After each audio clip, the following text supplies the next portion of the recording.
mua I whaatalo whaatu sa mua, I le maleifo manuia mai le nei Taeao fau. Ai o maia, se I o tātou tāpua I atu I le atua. O le nei, I o tau mātatao I le ali. Ma o ona ia te ia ma le lota sao, ma le wha maoni.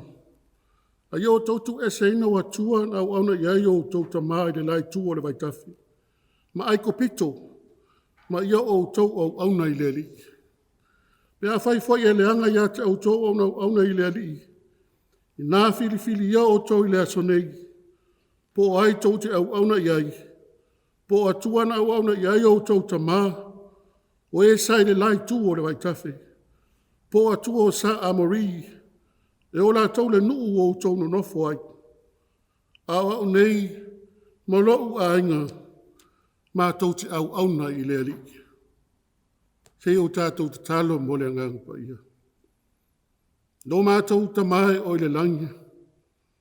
O le atua e au mea umalava. O le pule au I le langi ma le lalo langi. O le atua le mana o le mamalu. Ma le malosi umalava. Ua poto o tangata I le nei Taeao. Tamase I o mātou whaile taulanga. O le whawhetai, o le vi ingo, o le whamanu, ma le whanetanga I ate o e te tau wai. Pa ngā lea, e le ma whai o no mātou, whai o le ngā luenga. O no mātou ngāo I, ma lo mātou mativa whale a nganga tamā. O mātou wala awa I le nganga o le mālos, o le mana o le poto, ma le iloa mea lilo o malawa. Mātou te mawhai ai o na whai o le Sauniga nei. Ia vi ia ai lou suafa. A fio mai a nganga sai. E alati a Iesu ke risolo mātou a li I whaola. Amene. O le whaitau ina o le tuspa ia. O le amau le tusi mai le whengainga fau. O le tusi le apostolo o paule le kalesia I kolnito. Kolnito mua moilo na mata upu se fulu. O te whaitau ina le whai upu se fulu ma le walu. E whaangata mai le lua se fulu ma le rima. Whaafafonga I niso a fionga o le tātou wali. Sila I tangata Israelu I le la le tino. O e a ai taulanga. Ua le tofu e I tu whaanga whaatasi ma le whata whaitaulanga. Sea foi o te whai atuai. O se mea o ngā ea le tupua. O se mea o ngā le mea ua whasia mo tupua. E le ai.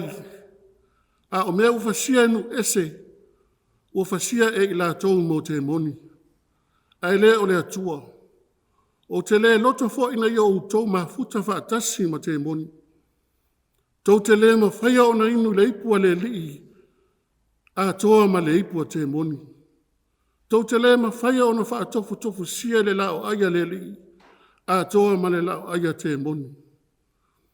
Tātou te wha ono ea I le li. Ua siri ea ro tātou ma losi I lona.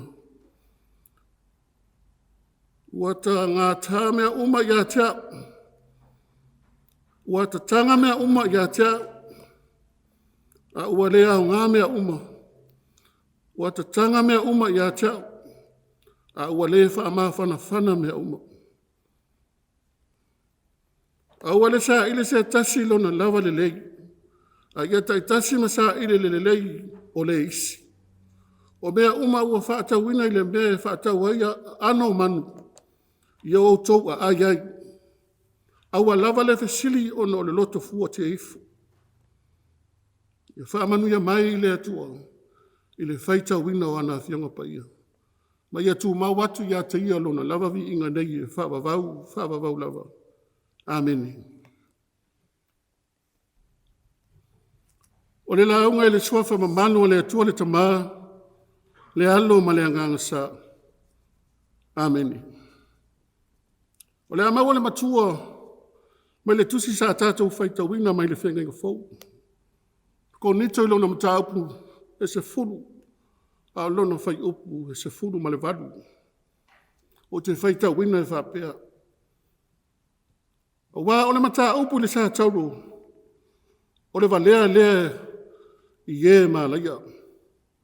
A o le mana o le atua ia te tātou wa whao laina. Tau te le ma whaia o na inu le ipua le li a toa ma le ipua te moni. Tau te le ma whaia o na wha tofu tufu sia le lao aia le li a toa ma le lao aia te moni.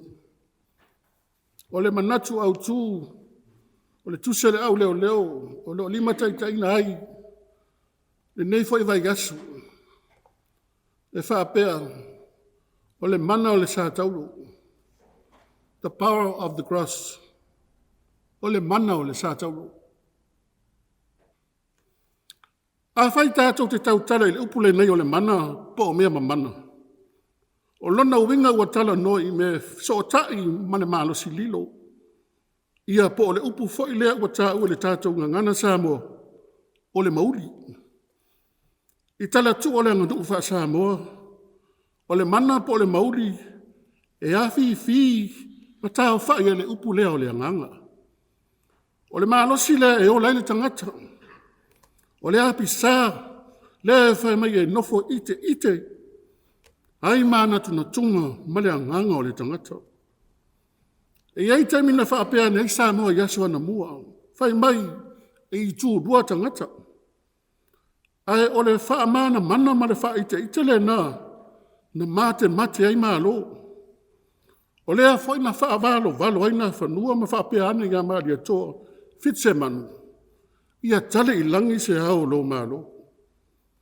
O fōlinga nā, sa tuwhe siri, ma sa ili no solo ai.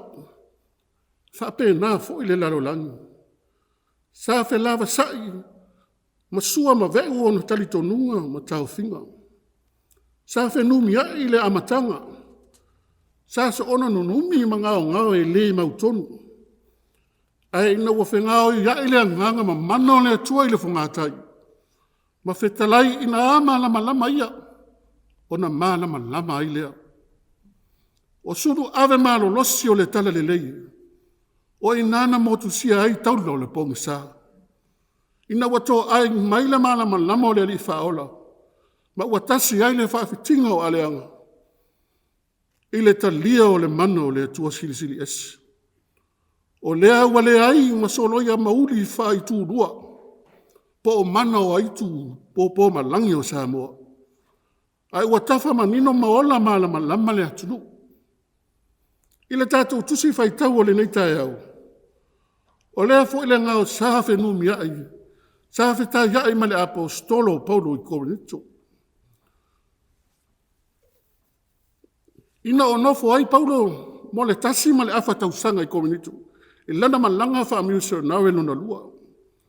Sa iai loa ai le matua whete e nai o tadito nunga o Korinito. Ma le mana o le tala inga na ia o atu.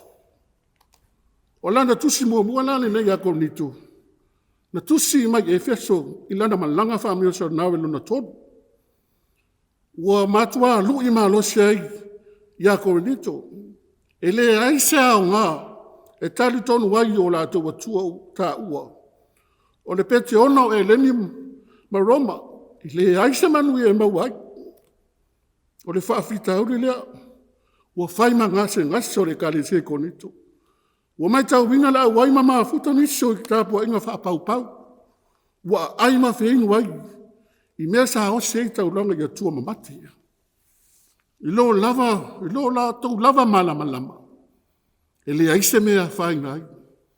A tonu e whaafia ina ile atua. E pei ona talia e le au keurisiano o le whaamanutunga le toto ma le tino pa i o Yesu. E lea whainga le a ai. Whieinu ma maafuta whaatasi ma tangata whaapau. O le mea sili ma tā ua uma ona whaapaia. Mai atangia mai. Ua tau ma whai e tumu wai tutusa. Le wha tusa o le tino ma le toto pai o le ali. Ma mea sa la tau wastau langa i a tua wha pau. Ua ta ai wha whala ai e le wha fia poto. Ma le wha sau siri mea pa ia i gai le ola. Ma mea ma mate. Lea ua toi wha amanatu e Paulo i a konito.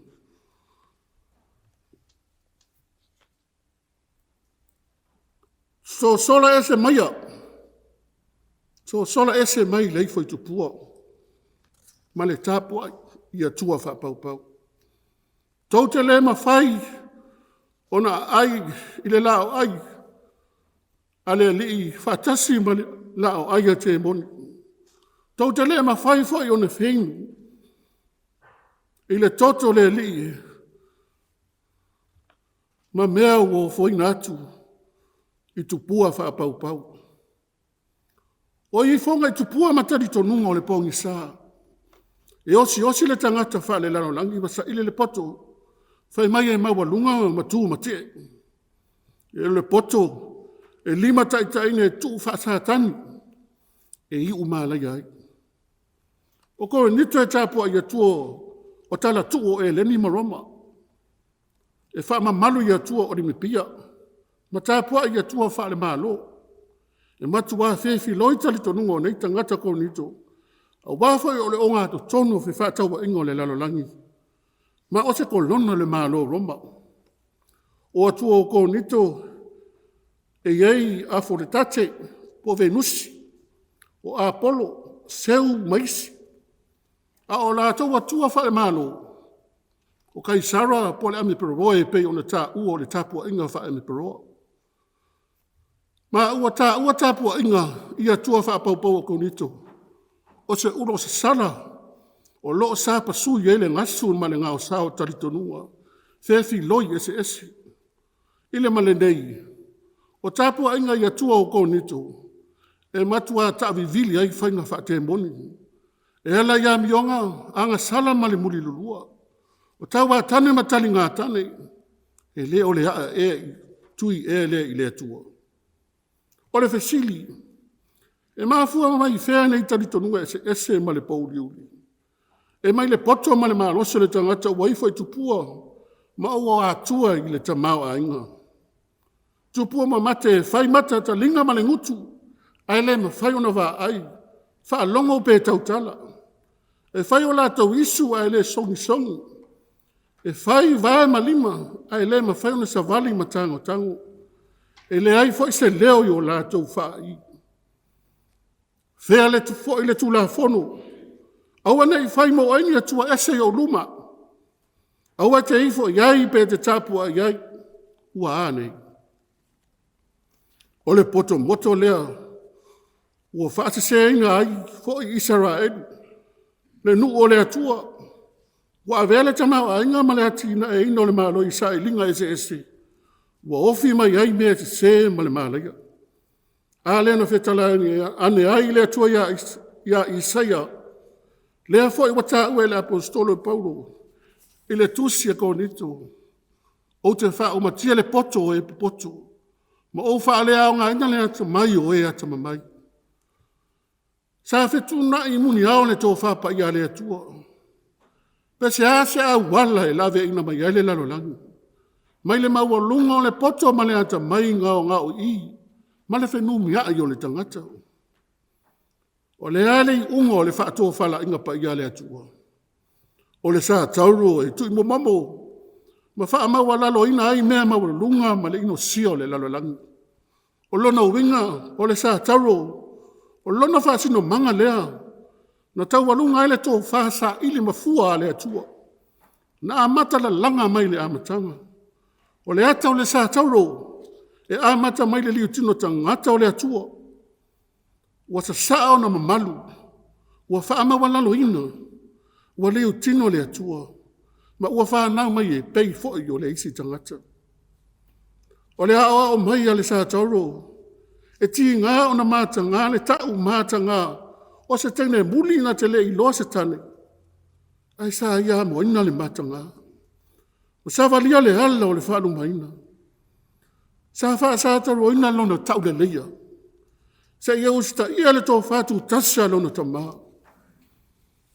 O le loto maua lalo i sa ile mai ai le mātanga o fia o le wha o le tanga. Na sa varia i fo i lo tātu wali. Na te ena e lona lava nuu. Ma ino sia e ona lava tangata. Sa tau pule ina fo i e lona lava a ina. A whaila e fesili ngia. O le ale mana o le sātau. O le sa taro o na unila au mabate o iei. Iona fōringa wa aia, o le la au, ua whaia e whaakoruse. Ma ua avea ma whaasalanga onga male mātu ia. I tau iai lea mio fō wale ma le ola te te o tangata soli Tunumafono. O lona winga, o le sa taro o se mea sa le tā ua ma whaatau wao. Ai ua ui ngā ma lo loto lona tā ua. Ina ua ato fuli e le atua e whai ma ave whi au. O lona maa lo e whaavavau. O lona winga, wa so lofo le matie ma le whaua lunga whaali tangata. Ai ua whaonga aina e le atua mea vai e ala ma yeilo na mana whaola mo tangata uma. O le ase mana o vai e le sa tauro Yesu ke visu. O le winga lo loto le whaasau tauro ina. O le lafua i o lona whaamua mua i te ia lava. Ai ua loto atu e puapua ngā tia ina ia sao ai le isi. O le mana o le alofa toni ola. Wana amo ina le sala urua le tangata. Ai whai oia masui e whaasala ina. Mo le tangata ngā sala ina ia whaamaa ngalo ina.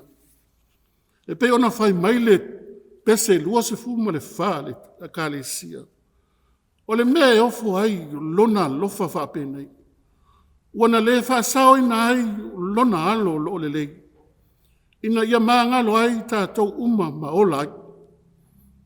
O le fe au le maliu o Yesu i lungo le sa tauru. E fōringo o se me vai. Whātau waa ma le valea to e le au ngai tangata o le larolangi. Pei tai mo i la to e tali tonu. O le fe au le sa tauru. O le maa losi moni lea ma le poto sili o le atua. La tau te iloa e sili ese no na mawae. Na ilo le poto o le tangata. O nisi o fe au o ngā to tonu o le sa tauru. O te sa tauro ma le mana. O le tala i se whaola e wha sa tauro ina. E matua le tali tonu ina. Ma o se mea whaatau waa ma le valea i manato o tangata. E le tali tonu. Ai o le tala le na. I le mana o le atua. O le mitami tanga sili mo e whaatua tua. Lua. E whaato i lalo ina e le sa tauro le poto wha le tangata. Whai mai le poto wha le tangata. O le whaasata o ino le unga whaaluma ina. O le wa tau mātanga ai. Ai ua whaali mai e le sa taro. O le nofo a li ele o le tangata ua la fua ilo na whai fili le lalolangi. Ai ua manu ma lo ma whaato i lalo ina le lalolangi uma. Ua whaali le mamalu o le atua. I le sa taro mātanga ma le whaatau wa. Ai u mātanga le tangata i ana lava sa ilinga wha le tangata. Ia manatua. E sili atu o na mamana me maua lalo. Na ilo le mea maua lunga ma le fia sili. Aua le va ai maua lalo ma whaatau va ale tangata i le sa tauro. Aua le va ai whaatau funa le tangata i le whailonga o le atua la vea. O le ala se me sili lo ta whaola ino. Ma le whaasatau ino le li i ami o tonu. Wana ia sao ni o tātou tangata mi o le tono ina ia maangalo. E le wata taulo tātou mita. E tau o le sa tauro Yesu. Ia tātou langona le noto whawhetai i le ali ma vivi. Ia so uma. Ona o le ngā luenga. Ma le wha o le tanga i lungo le sa tauro. Au wā oe maa. Wa ia whai taulanga mai ai. E ale lona alo pelo Yesu. Ina ia tongi ola ma whaasau ina. E ola le pāngo tā. Ia manu ia tāpua inga masau ninga i lona asapa ia i Samoa mātu nue mamau. Manu ia lau fo launga Samoa.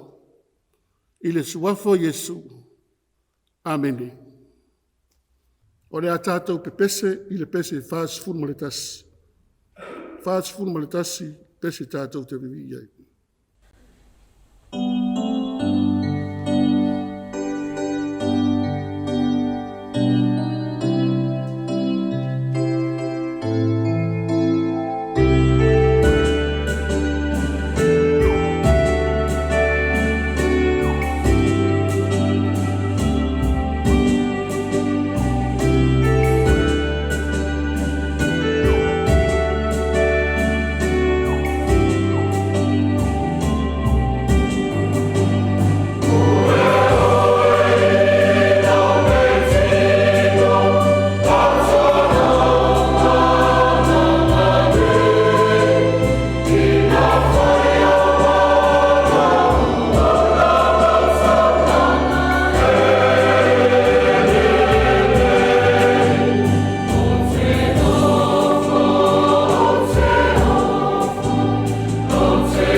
le te talo le whawhitai, talo le whātua senga, mama moli niso te atou manao I leri.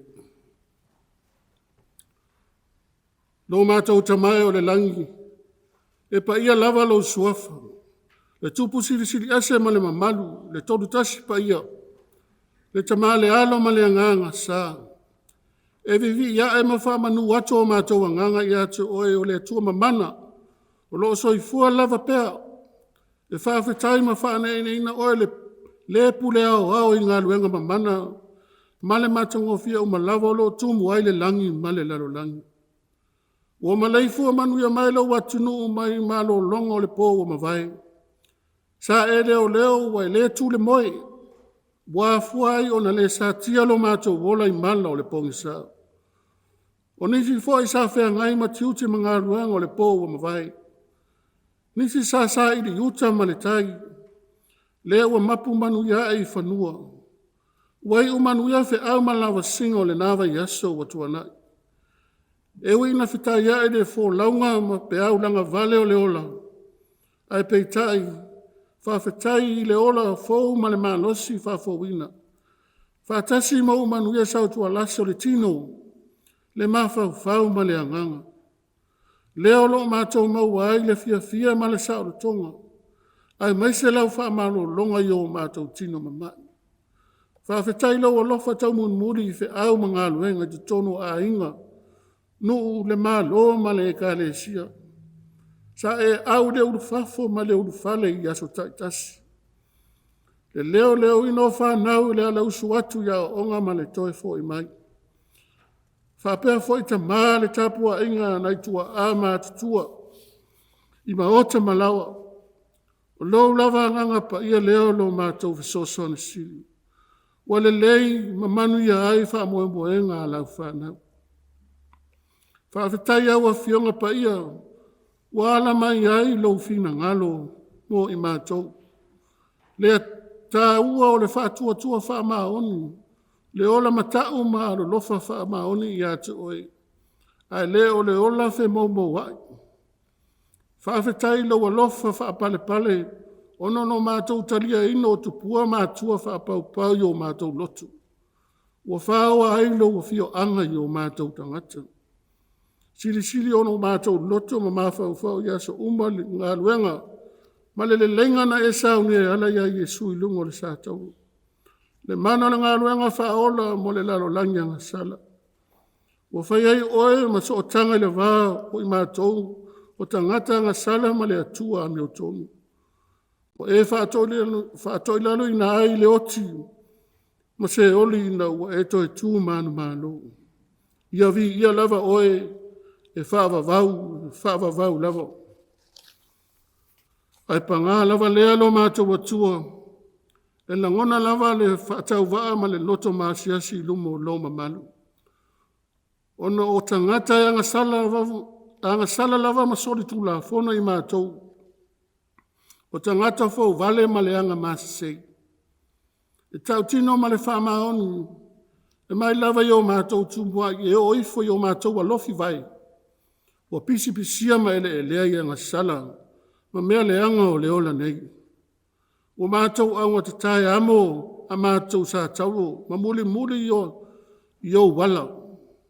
Ai mai se ele ali ie, o lo mātou wha sa tauro ina peo oe. E ala ia mātou a mi o mātou ngā ia so uma. O lo mātou wifo lava le tupua mātua wha pau. O lau sila whanga pa iele, aise me lilo.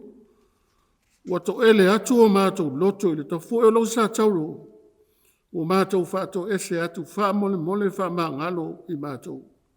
Ta mai, a vea ia le toto no wha malingi ina, malono tino no wha momo ina e ngalo ai o tangata anga sala. Wa whai oe mo mātou atua. Wa whai fo I mātou mo tangata. O mātou talitonu ma le whātua tua o e lava e manu ia ai I mātou. Fōa I mai ma e whātupu teleina no mātou mā losi whale anganga. E tino ma le mawhau. Mātou te whai ai au whi au e te tofi ai I mātou. Tō whinga ma ngā luenga te tono le mālo. le ka le sia nuu mainga, e vi ia ai oe le au noa. Ai mai se ai foi le nei aso pa ia, a sa ni atu lau whanau ma utangata wha atua tua, e osi tau langa wha awhetai i atu ei. I e ka le sia kerisiano umai to tono sa moa ma atu nu e mamau. Whamanuele ngā ruenga fola le tale le lengi nei aso. Ia paule fatu I loto maanganga, to tongo ni mo e fau e whaolo ina mo e malou ma loe whavavau. Whamanuia foi I la tau olo ngā lue mo le soifua manuia lau tele o tangata, I le nei aso. Whamanatu mai pe lau wangangia I mātou, e tā ua o le whapa ia ma whamamanu I lau sapati. Mātou te malo lo ma le loto whawhitai I lau alofa. O se I vanga nā ngā lue ngā alofa wa te tau mo nisi. Whamanuia sa moa mai maunga te tele e o I maunga iti. Ma sa moa lo au mau mangālu lua I atunu e mamau. Mātou mana tua lau whanau puapua ngā tia I so se vaipa noa le lalolangi. Se e alofa ngia o la tau mawhatianga.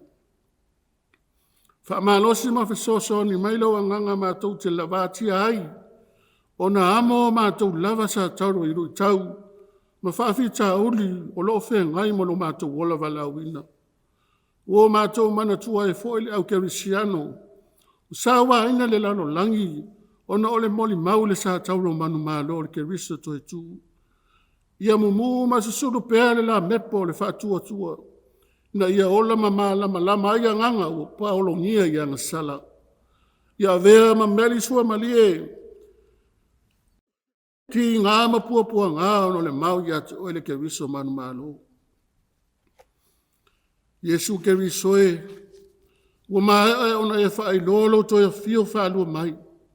Ma tau te lei lole taimi ma lei tu waso e tau nuai. Pei tai wana oe te sila fia.